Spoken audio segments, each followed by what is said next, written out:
Jobs, gigs, positions and promotions. These are opportunities which should be available to all, no matter the background. So what are businesses doing to include and encourage diversity in the workforce? Well, TickerWork starts right now.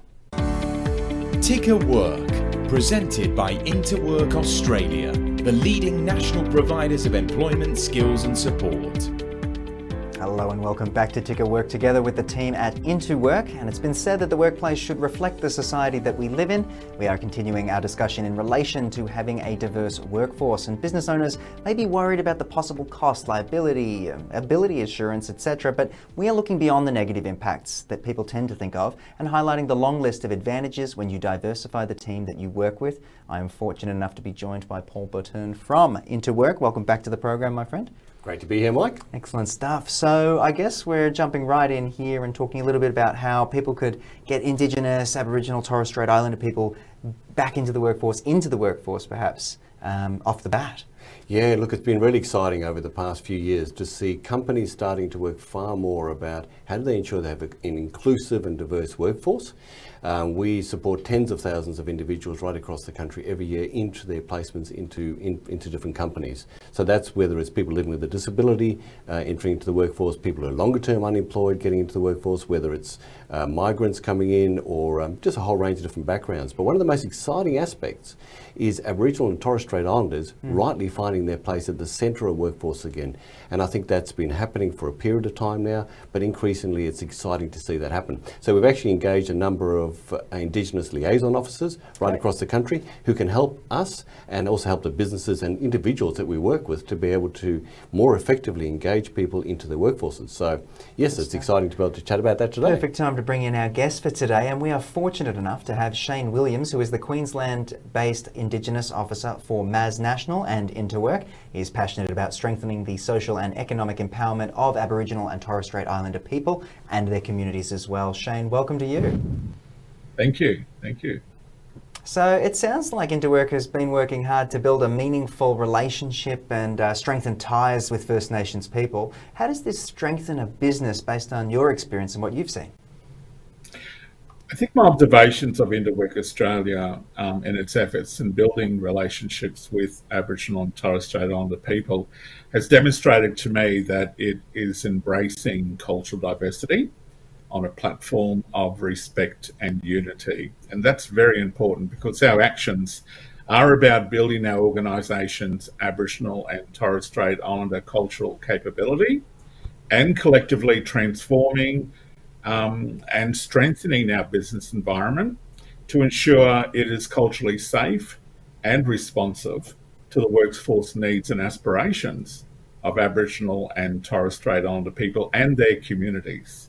So we are doing this internally as well, with Poul leading our IntoWork Reconciliation Action Plan Working Group, which aims to ensure our businesses with IntoWork Australia demonstrate their commitment to Reconciliation Australia's vision for reconciliation through ensuring that their work practices are safe and responsive. So it also includes building our strong relationships and collaborating with Indigenous people to enhance their social, cultural and economic well-being. It's about driving positive change with communities and creating opportunities and choice with Indigenous people. So as a business, IntoWork Australia operates as a great role model that walks the talk to embrace and celebrate cultural diversity. And that's what it's all about, walking the talk. There's obviously, walking the walk and talking the talk, I should say. But Shane, it's clear there's a long way to go, I think, before we get to where we want to be. But this is really exciting to think that the wheels are in motion. So why is cultural diversity important for not just people at work, but the community as a whole? I think it's critical because cultural diversity is a key ingredient to successful socio-economic development for communities. It fosters community cohesion by increasing people's sense of belonging and engagement. It strengthens the capacity of communities to become more self-reliant and empowered to address local issues. So diverse cultural perspectives help create and inspire creativity and drive innovation. IntoWork Australia does this by building the capabilities of its workforce to work with different groups and collaborating amongst community members to develop whole community approaches to emerging community challenges. So, in essence, valuing and celebrating cultural diversity enhances our quality of life, or community quality of life, increases the overall well-being of individuals and their communities. Absolutely. So from your experience, Shane, what has the response been from employers and employees as well? Well, I'll start from the top, and that is IntoWork Australia has as its vision, it's entitled Vibrant Futures. And I'm responsible for articulating this vision through my role within the organisation by working collaboratively with Indigenous people, as well as with staff, as well as connecting with employers and businesses. And my work experience so far have been very positive. And I'm so grateful to have been given this opportunity to make a difference.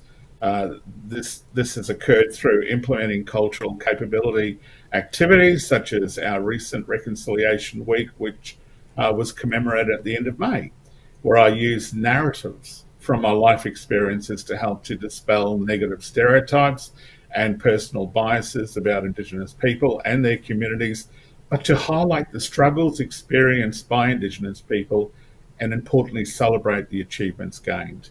So while the first couple of months for me in the role, I was inundated with lots of requests from managers in Southeast Queensland and up the North Coast to connect with them, connect with their staff, to meet the businesses, to meet their key stakeholders. And I clocked up a lot of mileage because it was worth it. I was going to strike while the iron was hot. And my family and I heading up to Cairns to escape the cold in Brisbane, but heading up there to connect with the IntoWork staff in Cairns.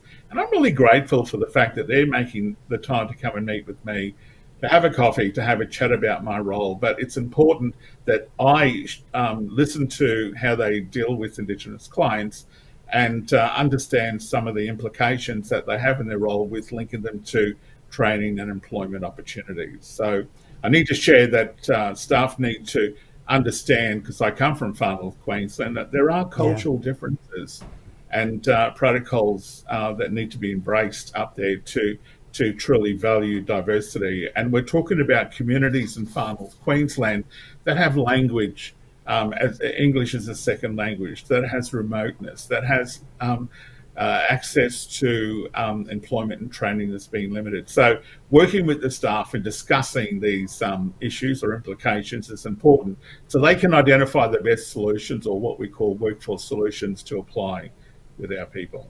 Shane, I love the thought of you clocking up miles and spreading the good word. I think it's really exciting for everyone. But how can other businesses, especially smaller businesses, begin this reconciliation journey or inclusive journey as well?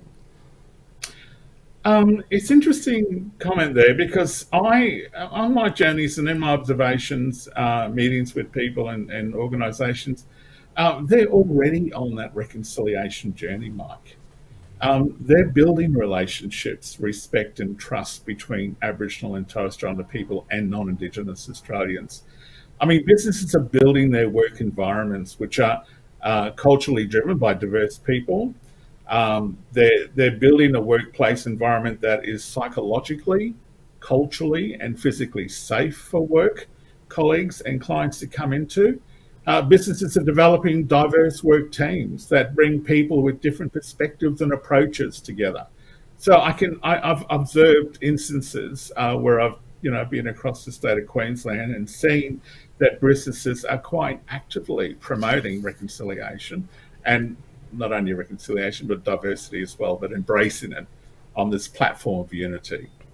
Shane, it's wonderful to hear. Paul, did you have something? Yeah, and I think one of the things is it's exciting that government really, particularly in more recent times, has done a lot of work about investing with a state or federal government into initiatives to be able to support businesses on that journey, and particularly about how to diversify your workforce and to become far more inclusive and to be able to provide the additional supports as people join the team. So people can contact us at any point in time, and we can engage and support businesses like that, or people can get online and get other forms of support as well. So by all means, give us a call, get on the website, or find other ways of being able to engage and diversify your workforce to really make a difference out there. Fantastic. Well said by you. And Shane, well said by you. Thank you so much for joining us on the program and telling us a bit about your story, your journey and everything that you're up to. I appreciate your time. Thank you.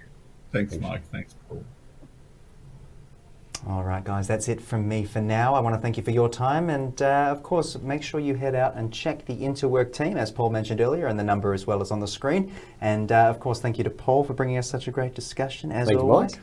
I've been your host, Mike Loader, and I look forward to seeing you again soon. Be well.